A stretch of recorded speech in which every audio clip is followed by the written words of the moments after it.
That's right, we're back midsummer. If you're in the Northern Hemisphere, it's time for the best of BGG.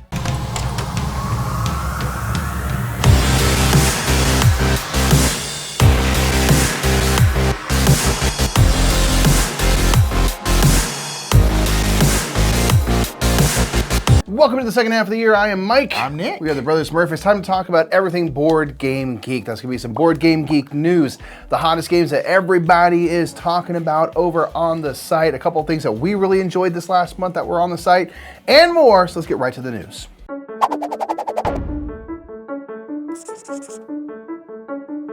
As always, we have a store update for you. Go check the link in the description of this video to get the full update, but we have an update on the Kickstarter for the latest artist series, which is chugging right along. A little bit of news about the tariffs there as well.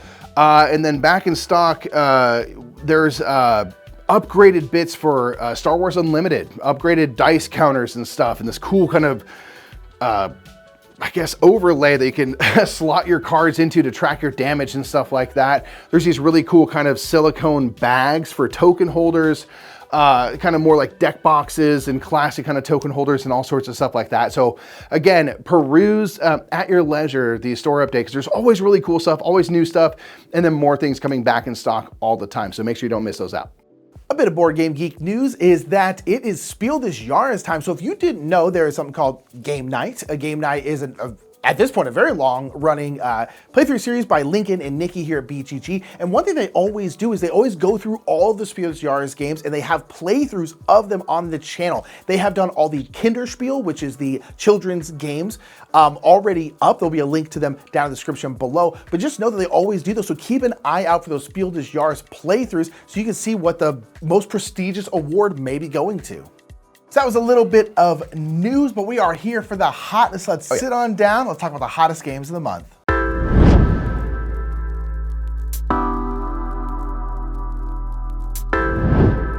All right, as we said, it's time for the hotness. We're going to talk about the games that everyone's been clicking on, talking about. Oftentimes, it'll be games that maybe just got announced or crowdfunding or delivering to people. Yeah. So let's hop right in. Our number 10 is going to be the Anarchy. Yeah, this is delivering to people right now. Delivering to people from Garphill Games. This is a part of their Ancient Anthology series, and it's a kind of the second line of their spiritual successor to Hadrian's Wall. There's a lot of similarities. Which are these really beefy, ultimately kind of roll and writes in their way, where you are going to be working on these two sheets, crossing stuff off, but it's very much a resource management, combo management kind of game that's fueled off of these combos, where you're going to be working on a certain track, and that's going to give you this resource, which you can then use over here. And in this one, you're building up kind of weaponry, you're building up your castle to fend off attacks and protect yourself. You can go attack other castles, not other people's castles, but like other castles kind of out on the land. Yeah, kind of everyone can, you're kind of trying to keep up with that as well. Yeah, and like then work on these tracks and stuff. Yeah, Hadrian's Wall, which is the first one. This is maybe the same designer, Bobby Hill, as well. Hadrian's Wall, it's very similar to this game, but most people end up playing Hadrian's Wall solo because there's not really any interaction. Very heads down. It's very heads down, just doing stuff. So in this one, they kind of knew that this was probably going to be more of a solo game than anything else. So there's also a whole solo campaign in this, which I really, really want to play. Yeah. Because I really liked this game. We got to play it when I was out on crowdfunding. But yeah, it's hitting people's hands now. So people are looking it up, asking questions, doing all this kind of stuff. But Hadrian's Wall is number 10. Not Hadrian's Wall. The Anarchy is number 10.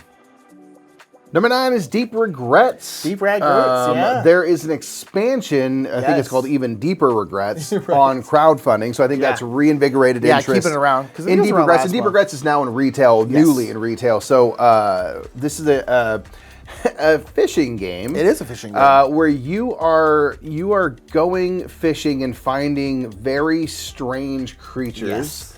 From the water, ranging from the fairly mundane to the really horrifying, and you are catching these things, selling them or keeping them for points, and kind of managing the madness, because some of the wilder things you pull out of the deeps are going to make you go a little bit crazy, which can be useful. Yes, it can.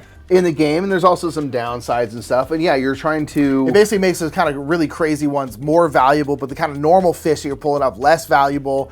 Yeah, it's kind of, it's going crazy is not necessarily like a bad thing. Yeah, and you have these four-sided kind of dice that are different colors, which are stronger and weaker, and so they might have zeros or all, at least positive values, and you can spend those each round to kind of power up your actions. So kind of, do I commit 2 of my dice to this thing, or do I go into the, you know, just the top layer? So shallow, yeah. In the shallower area, it's going to be a little bit easier to get the fish and stuff, but they're going to be less valuable. So you're kind of managing your resources in that way, and your money to kind of get upgraded equipment.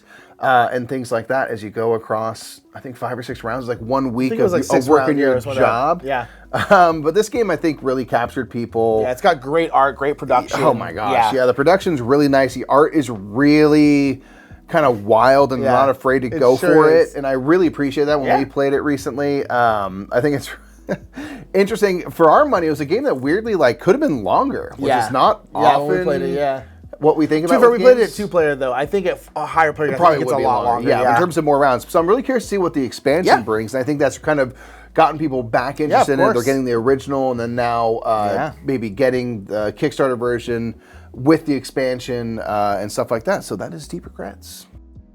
Speaking of crowdfunding, next up is Colosseum, the Grand Spectacle, a new edition of Colosseum. Yeah, by Fantasia Games. Yeah. Yes, so Fantasia Games. Unconscious Mind and stuff like that, a bunch of those kind of big... high-level production from them. So Very they are pretty making games. a really kind of deluxeified version of the old classic Colosseum from Wolfgang. Yeah, it's Kramer. got Tool and I think Mihaly Dmitrievsky, both of them are artists on this game. Which is cool. So it's remake Colosseum, which is, again, is a classic game, and it's been around for a while, has had, I believe, a couple reprints or redos and stuff like that.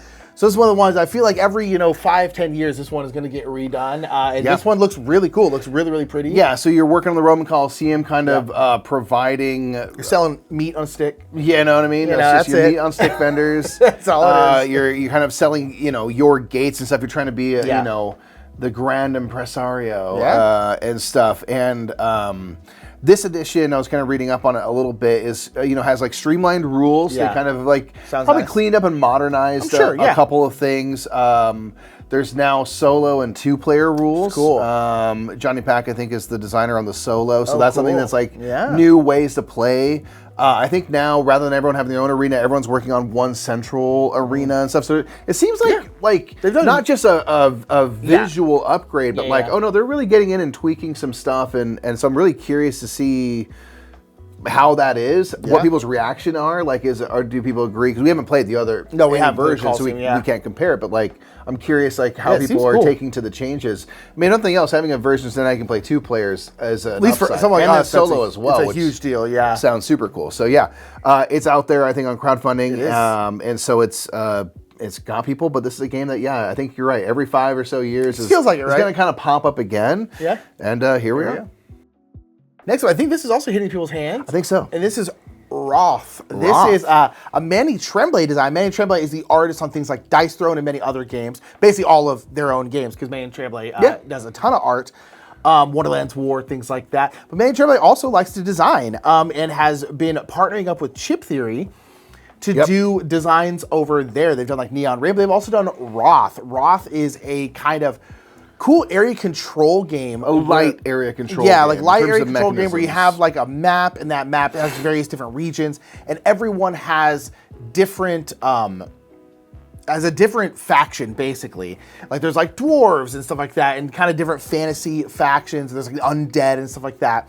And you all have different abilities, and you have different troops, and your different troops have different abilities. And then it's just kind of straight up area control. You're putting out your people, pushing into other people's areas, trying to have the majority there. Again, your abilities, the factions are all pretty darn different. Yeah. Where some are this battering ram where you can kind of just go through and stuff like that. The undead keep coming back and stuff. Right? Yeah, they're literally like a ram. I was the dwarf, just ramming people. Yeah. He's hitting them in the next area and stuff like that. It was cool, and it's got these cool acrylic pieces for all the different spots. It's very, very, very pretty. It's really bright, neon-y kind of the whole style of the world is this kind of bright neon art, which is really but we got to try it out, I think, when it was on crowdfunding, and we really liked it. It was fun, but again, it's a work, not, I keep saying I want to say work placement, it's an area control game that's pretty easy to get into. Pretty simple rule set, which is everyone is has an asymmetric ability, but you also have basic troops, and they're kind of the same. They're kind of just these grunts, and so there's a little bit of asymmetry, but Manny Trembley always designs with their kids in mind. Yeah, and or so just people, new gamers. They want to always be family, so it'll never be too heavy. So I really like that it's fairly breezy for like an area control game. It's not so brutal. No one's gonna, not gonna get your feelings hurt. But there's a little bit of asymmetry in these kind of like epic abilities you can do that are really cool and unique. And so it makes it easy to get into. It's quick, and you're kind of just racing to I think it might have changed them, but I think when we were playing it's like 40 points, something like that, something like that, to get to the end. But yeah, I'm curious to try the final product because the art and stuff was so cool, just in its sort of advanced prototype stage. So.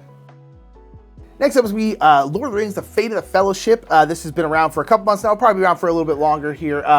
This is the Lord of the Rings Pandemic, basically. It's a pandemic system game. It's amazing. Okay. We really like it a lot. We like it a lot. So good. We've played it a bunch of times now. Never won quite yet. Man, we were playing this the other day, and we were on the last roll of the game, and like the 50-50 shot. It did not go our way, and we ended up losing literally on the cracks of Mount Doom. It was we were so devastated. Oh my gosh, I love this game though. It's kind of like Pandemic Fall of Rome. If you've played that one, that's what it's most like. But it's really different for a pandemic game. But it's a bigger game. It's a long game. We got to play this with Lincoln and Nikki at the last BGG Con. We had a really great time playing it. That was our introduction to the game.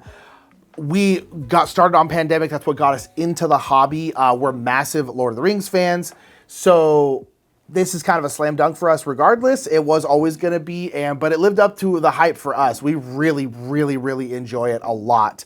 It's super hard, and it's just really cool. Yeah, it's got all of our favorite things smashed together. Yeah.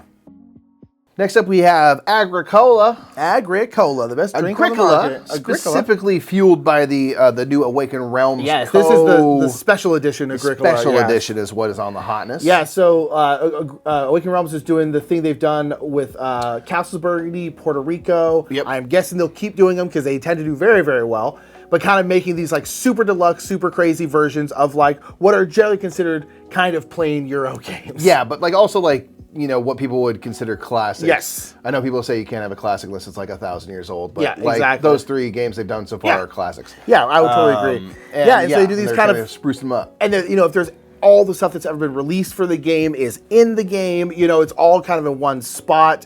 Again, you very often again for Castle Burgundy, there's like miniatures for all of the different tiles and stuff like that. They get really, really crazy. They're quite expensive, but it's basically these super big, super deluxe versions, and they did it for Agricola. When they announced that one, I was like, that makes sense. Like that makes sense, especially because there's so many like promos for Agricola. There's like over 1,000 cards, so it's just like all this different kind of stuff. It makes sense. I assume they will continue to do this because they make a lot of money doing it. And people seem to be enjoying them, and people seem to be wanting them. They even made a zombie version. Yeah, that would. I think that's a separate campaign. Yeah, but there's an undead version of it. Yeah, so we'll see about that. But nonetheless, the new Agricola, it's all of the hotness.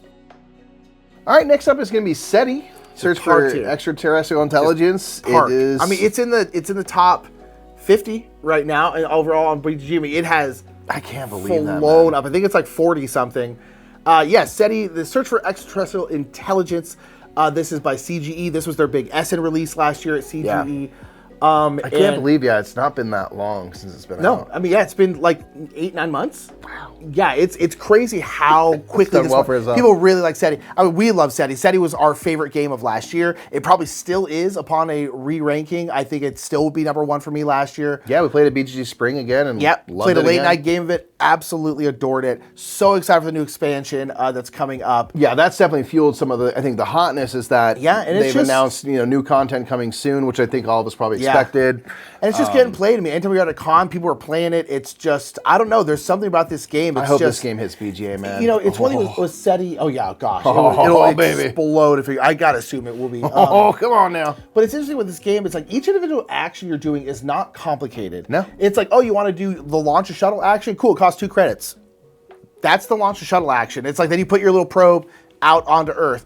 It's like all the little things most of the actions are pretty darn simple. Yeah. It's like, you pay this amount of money, this amount of energy, and you get to do this thing, that's it. But then how you want to work all of those together and how you want to keep everything especially going. The various free actions you can do where you can move your probes around and that can really that's resource management, what aliens are going to show up because you never know until you're in the game. Yeah, it's just I don't know. There's something so compelling about this game. I love the way it looks. Yeah, I know we're huge fans of it, as you can see. Again, it was our favorite game of last year.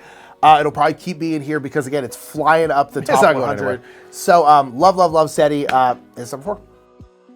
Next one is gonna be Hot Streak. This game is so much fun. We played played this one. We played this game at Gamma. We got to see like an early kind of preview of it. It was under embargo at the time. We wanted to talk about it because we were like, what the heck? We couldn't take pictures. There's a session report on BGG. If you go to like community, go to session reports, people will put up session reports, mostly war games. But I always look through there because sometimes it's interesting stuff. And like someone put a session report for like Hot Streak up there. It's basically talking about they're like, I think this is the most fun I've ever had playing a game. Yeah. This is a really weird mascot race game where there's 4 mascots. One's like a big hot dog, one's like a queen. It's just like, and they basically, you're like betting on basically where you think the mascot's gonna end up. And then it's basically, are you rolling dice or are you flipping cards? I can't remember. I think you're flipping cards. I think you're flipping cards, and it's basically going to be moving these mascots down, and they're like racing. It's like, like the seventh. They always do like at baseball right? games and stuff. Yeah, and they'll be like, they're running around the field. But they're big mascots. They can't see very well. They're pretty clumsy. So they'll like fall a lot, or they'll like accidentally turn around, or like move into different lanes and stuff. And it's just absolute. It's kind of like Ready, Set, Bet, where because it's a racing game, but it's a racing game where you don't really have control. You don't have control. Happening. You're just it's just hoping your thing wins. Screaming. Yeah. Where everyone's just like, come on, hot dog man, no, don't turn around. What are you doing? And it's just like hilarious. If you want a pure fun, Hot Streak is so much fun. Yeah, and I think if I remember correctly, the packaging is really fun. It like opens up into like the opens up and then you pull out like would be like a scroll, which is the field you're running on. And I think there's points where like the field like gets retracted. Yeah, and you can get like basically sucked off the race course and stuff if you're not far enough along. It's bonkers. Just the silliest thing. Yeah. But like, those things are so important and so fun. And we like got a kick out of playing this game. It was so much fun. And I wanted to talk about it then. Yeah. And they weren't quite ready for word to get out, CMYK. And like, dude, I was like, I just love that this is a thing. Yeah. And like the sculpts are super cool. Yeah, they're like big. They're like big and stuff. Yeah, just the big wiener like running around. I'm like, this is hilarious. Because we've all seen that at like a baseball game or whatever. And it is really funny to see like, there's no coordination possible when you're in these things. And so they represent that well in the game with the ways that people get turned around and there's like certain spaces that have stars. And so all of a sudden someone jumps way far ahead and stuff. All sorts of things that. It is hilarious.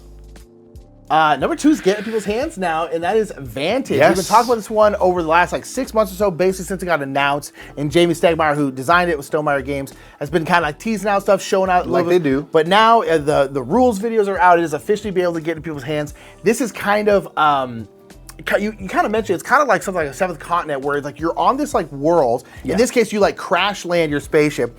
And you're all, whoever else is playing with you, you're all in this world, but you're on different parts of the world. You're all kind of like thrown to disparate parts of the planet. And it's called Vantage because you can only see things in the world from your vantage point. So basically, if you're in this part of the world, you can only see what's around you. Right. And so you're like conveying information to each other, basically trying to find each other. Yeah, find each other, complete a certain, you'll have different missions and stuff. And there's like tons of stuff in this game. And like Jamie's talked about it a whole bunch, talking about like, nope, no expansions. Everything you would want be in this game, in terms of if you want this kind of game. And it's just like this fascinating game that took like 8 years to make, was like heavily inspired by like Breath of the Wild with like how expansive it is. You can just kind of like explore wherever you want and stuff like that. So it's got this really interesting kind of lore behind it, all this kind of stuff that I'm just like, I have no idea what to expect with this game, but I am very curious. I mean, it seems like I've watched a little bit of the channel Before You Play, Monique Naveen, have a playthrough. On the planet. And we love them very much. And it really seems like it's about the exploration. Yeah. It's like the one they were playing, their mission was such they needed to collect animals. They had to collect a menagerie of different animals. So the choices they were making, there's like 1,000 cards in the game. Yeah. There's this, it's massive, but you're only ever on like one card at a time. And if we're both playing and stuff, we can't see each other's cards. Yeah, exactly. I can describe everything I'm seeing and we can make decisions based on that. It's from your vantage point. Yeah. Which is, I think it's just really fun. Yeah. So it's really kind of like theater of the mind. Like there's, I think a lot of kind of like almost role-playing-y. Yeah. Where, you can go in and maybe you come across a thing and you can interact with a certain creature or person or whatever, and that might give you this option over here. And what things you might be interested in checking out might be largely dependent on the mission you're doing, or if you just want to explore around. And I think that's even built into it, where I think it's sort of like you can decide when you're done with the mission and stuff, and how much you want to explore. And if you do the same scenario again, your game might be very different because you'll be in a whole different part of the planet and stuff. So it's it seems weird. It seems really interesting and stuff. And there's resource management for the kinds of challenges you're facing or based on the decisions you make. But I'm curious about this because very serious. We've been interested, and we played like Seventh Continent and stuff. That game gets so sprawly that it becomes kind of hard to manage. And this one is much more contained, where it's a lot going on up here, but you're just kind of dealing with a card, and there's a small player board. So it's like, or a central board, I should say. I really dig that aspect of like, oh, this is probably actually easier to set up and play. Probably, yeah. And each game is kind of its own thing, where again, you can come back, but you might be in a whole different area, so you might not ever see a certain card again, or depending on how much you play. And I think that is really cool to kind of say, like, this is a big sandbox, and just go play in it. Yeah. Number one here, I'll tell you what, man, nerds be loving D&D. They do. All right? Them nerds. So this is a city building game, Dungeons & Dragons Builders of Baldur's Gate. Yes. Baldur's Gate, of course, famous franchise of video Baldur's games Gate 3, and stuff. People love that game. Big location within the world of Dungeons and Dragons. Yes, of course. And this is from Matthew Dunstan, and this is a city building game where you are trying to like different families in Baldur's Gate, and you're kind of like trying to influence and stuff like that. Yeah, you're trying to place out buildings and stuff within the city, and those will all get your influence cube, and then you're kind of facing attacks coming. Yeah, so there's stuff attacking the city constantly. So you kind of have to like work together at those a little points. bit, to kind of fend off stuff. But then even like those defenses, you can put your influence onto, and you're kind of trying to make use of these opportunities to like get in and kind of run the city. And so when I first just saw this pop up on the Hotness, I didn't have any contextual information about like what kind of game even is this. And that sounds like a city building game. It's like, oh heck yeah, I love city building games. Well, it's the same thing, kind of like Lord's Waterdeep was also set in the D&D world, but it's like a worker placement game, right? It's it's like this obviously is a very big, rich world. It kind of feels like that, it's like, oh yeah, it's like this is a city building game primarily. It's just set in this it's got lots of D&D kind of world stuff, there's various guilds you're trying to get like, influence in and things like that. So it seems really cool, but the fact that it's kind of just like a city builder, I'm like, all right, cool. And then again, you're kind of fending off attacks that are happening. Maybe you need to work together. So a semi-co-op. It seems cool, So they announced it, and I think it's out right now. I believe. I know like Rodney has a rules video for it and stuff like that. Check that out. People be talking about it because they love the D&D. They do. So that is the Hotness. So at the very end of the Hotness, again, we always talk about the 10 most played games of the month on BGG. You can log your plays. Make sure to do so because it will change up this list. So number 10 is going to be Far Away, which has 7,566 plays. Nice, yeah. But again, we have Toy Battle, which is also on BGG. We played this one recently. Very quick, too. 7,597. Fellowship of the Ring, the trick-taking game, has 8,141. Still up there. You can play it a bunch, Yeah. Forest Shuffle has 8,334. Love that game. Castle Combo has 8,859. Sky Team has 9,115.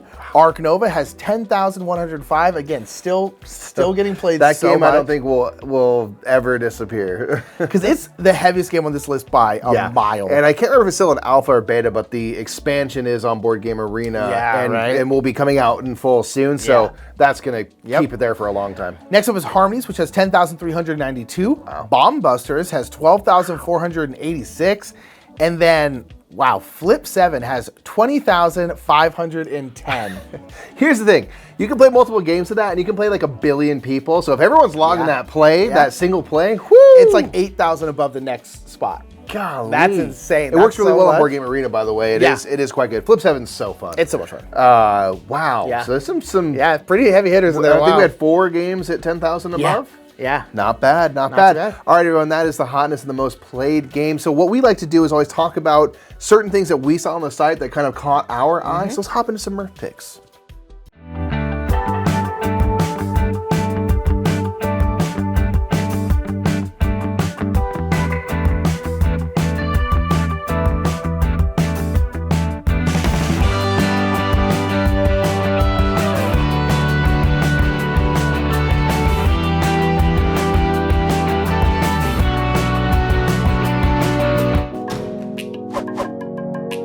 So my Murph pick is going to be these really cool Lego pieces by Zweklos here. They have done a whole bunch of these, and if you're on like the hottest images of the month, they're all over them right now. Make sure to check out their little page here on BGG because they've done a ton of them, but they basically remake board game covers with Legos, and they make it kind of in a square, and a lot of times they're kind of abstracted versions of them because again, there's only so much you can do in a Lego, and especially they're not enormous, they're pretty small, but they are really cool. The first one I thought, which was for Azul, which again actually really works really well in Lego because Azul is already kind of abstract looking, but there's so many really cool ones. There's really cool ones for like Wingspan, there's like Arc Nova, there's like Dune Imperium, there's Everdell, a whole bunch of these, and they just make these really cool little squares that represent the board game cover, but they do it through Legos, and I'm like, this is so cool. Make sure to check them out. Check out all of them. They're really impressive. I just love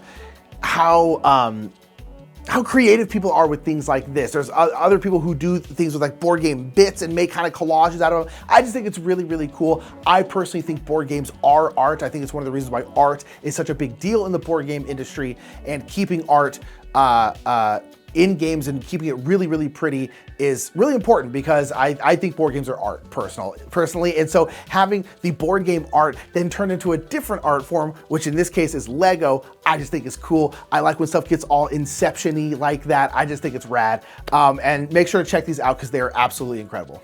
All right, my Murph pick is going to be by Kramer Stefan, and it is a very in-depth review of the dice from the White Castle. Specifically the dice. We're not talking about the quality of the game, we're talking about the quality of the dice. This is so awesome.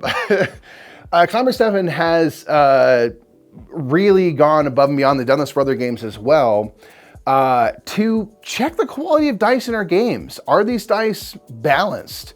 Are they, the expected weight? Are they actually squared up? Are they cubed? And they have all sorts of ways of testing dice, and then also looking at the functionality of the dice in the game and how important or unimportant it is that these dice are perfectly balanced and have perfectly rounded corners or whatever it might be. And what is so cool about this is they go through in detail, and they have links to other articles they've made on this kind of subject matter, and they kind of break it down by the types of things they check for. So they get out the calipers and check like the size and stuff. How cubed up is this die? Is it, wonky? Are there any visible kind of bumps and lumps and things that are non-regular? They check the weights of the dice. Are they uniform? And so in the White Castle, for example, are all the dice colors the same? No, but within each color, black is all the black is kind of the same, all the red are kind of the same. So maybe it comes down to the type of plastic they're using for the black dice is maybe makes them slightly heavier, but within their color, it's all the same. But then is that weight distributed evenly? We go even deeper. They do tests where they put dice in saline solution to see how they balance or how they float, and do they end up kind of favoring a certain side? And they found out in their copy that I think the red dice were favoring twos. It was more likely to roll a 2, and so they were not balanced properly. Checking the roundedness of the corners and stuff. And they give all this data, really in-depth data about changes of a gram, a tenth of a gram between types of dice and stuff. And I just think it's so cool to like go so in-depth about something that is so specific, not only to talk about a certain game, but a certain component within that game. And in the case of the White Castle, because you're not rolling the dice over and over and over again, they kind of determine it's not that, the things I found are not that impactful. So I give this game a thumbs up from the dice perspective. Just don't play Yahtzee with these dice because they're not really gonna roll exactly, completely randomly and stuff. And I just thought that was the coolest, most in-depth thing, and I always love that about board gamers. Alrighty, those were some Murph picks. At the end of the video here, we always talk about our personal favorite gaming experiences of the month. What's yours, Mikey? Mine's gonna be a game we went to RageCon in Reno, Nevada. That was a really fun time. We had an awesome time, and I got to run a game of Teotihuacan. which I haven't played physically in a while. We played our deluxe master set, so it was all fancy and whatnot. And we just played base game, and man, I had a blast. It's such a good game. I got to show it to people who were all new to it, and everyone really enjoyed themselves, and it was really fun to kind of teach and run the game. And just every time I play that game, I'm literally reminded of like, oh yeah, I love this game so much. It's one of my favorites, and continues to endure in that way. So that was my pick. How about you? My pick is going to be, it was also at RageCon. We ran a couple different games, but I was reminded like, oh yeah, Telestrations is one of the greatest games ever made. Fight me, I don't care. Best party game ever, probably? It's one of the greatest games ever made. It is so much fun. Telestrations is basically telephone, where someone tells someone, and then they tell it to the next person as they go, just little words get changed. By the time it gets back around, the story is completely changed, right? So it's like that, but with drawing. So someone gets a prompt. Pictionary the prompt is like backpack. Sure. And then, so then I would draw a backpack and everyone passed their stuff, and then the person has to look at the drawing, and then on the next page, write what they think the drawing was. So it's not like backpack, it's pretty easy for it to continue throughout. But not if I'm involved. But the game just gets off the rails because like someone had, it was desert. So they were trying to draw a desert and they drew like a pyramid and they tried to draw like a sphinx, and the next person thought the sphinx was like a mermaid and that the desert, the squiggly lines was like water. So then they put mermaid. Like mirage. So the next person draws a mermaid, they draw it really bad. So the next person's like dead mermaid, and then it starts going around. When I got the prompt of mermaid dying on the beach, I was like, well, this got dark, and I had to draw that. And it just goes off the rails. And so once your thing gets back to you, because it keeps getting passed around, people drawing and then guessing and drawing and then guessing. By the time it gets back around to you, you then start with the prompt that you had. Gonna go through the story, the journey. Go through the story, and it creates so much laughter. It delivers so hard, It's so funny to see things go off the rails, and it's just, we were playing, we're also like, this is one of the greatest games ever made. I don't care what anybody says, it's one of the greatest games ever made. Telestrations is incredible. My favorite is like the prompts that people get sometimes are oddly elaborate. And so one was man tries and fails at limbo. And I was like, that's great. And I got to draw that, and I feel like I crushed the drawing of that. You did do a pretty good one, yeah, that game is so much fun. Yeah, it's just great for laughs. It's the best. Every single time. So those are some picks of ours, things that we really enjoyed playing this month. Let's get in the comments. Tell us what you played. What are the things that you have been looking forward to on the Hotness? What game announcements, what's coming up, conventions are going on and stuff. Tell us what you've been up to on BoardGameGeek in the comments below, and we'll see you next month. Bye, everybody.